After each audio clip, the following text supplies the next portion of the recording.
சங்கீதம் 118. மேசியாவை பற்றிய 19வது சங்கீதம். 118வது சங்கீதத்தை தாவீது எழுதியிருக்க வேண்டும் என்று வேத பண்டிதர்கள் சொல்லுகிறார்கள். தாவீதின் ஜீவியத்திலே பல பிரச்சனைகள் உண்டாயிற்று.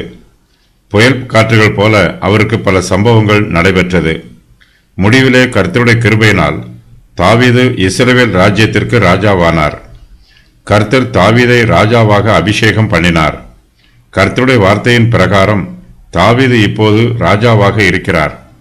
அவர் இந்த சூழ்நிலையில் இந்த சங்கீதத்தை எழுதியிருக்க வேண்டும் என வேத பண்டிதர்கள் சொல்லுகிறார்கள். தன்னுடைய சிநேகிதர்களும் தன்னோடு சேர்ந்து கர்த்தரை துதிக்க வேண்டும் என்று தாவீது அவர்களை அழைக்கிறார். மேசியாவின் வருகையை யூதர்கள் எல்லோரும் எதிர்பார்க்கிறார்கள். அந்த எதிர்பார்ப்போடு கர்த்தரை துதிக்க வேண்டும். தேவனுடைய ராஜ்யம் ஸ்தாபிக்கப்படும் என்றும் கர்த்தர் உயர்த்தப்படுவார் என்றும் எதிர்பார்த்து விசுவாசித்து அவரை துதிக்க வேண்டும்.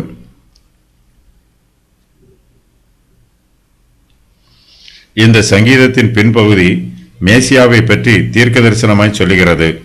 கிறிஸ்து தாமே இந்த சங்கீதத்தின் 22, 23வது வசனத்தை தமக்கு சொந்தமாக்கிக் கொள்கிறார்.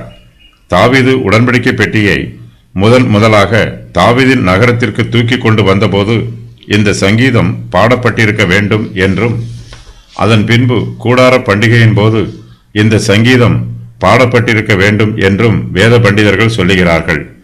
கர்த்தருடைய நன்மைக்காக அவரை எல்லோரும் மகிமைப்படுத்த வேண்டும் என்று தாவீது அனைவரையும் அழைக்கிறார்.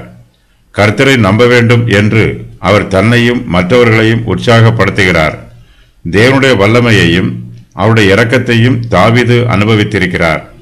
கர்த்தர் தனக்கு சிங்காசனத்தை கொடுத்ததற்காக தாவீது கர்த்தரை துதிக்கிறார். இந்த வாக்கியங்கள் கிறிஸ்து உயர்த்தப்படுவதற்கு அடையாளமாய் உள்ளது. ஜனங்களும் ஆசாரியரும் தாவீதும் கர்த்தருக்குள் சந்தோஷமாய் இருக்கிறார்கள். கர்த்தருடைய ராஜ்யத்தை குறித்து இவர்கள் எல்லோரும் மகிழ்ந்து களி கூறுகிறார்கள்.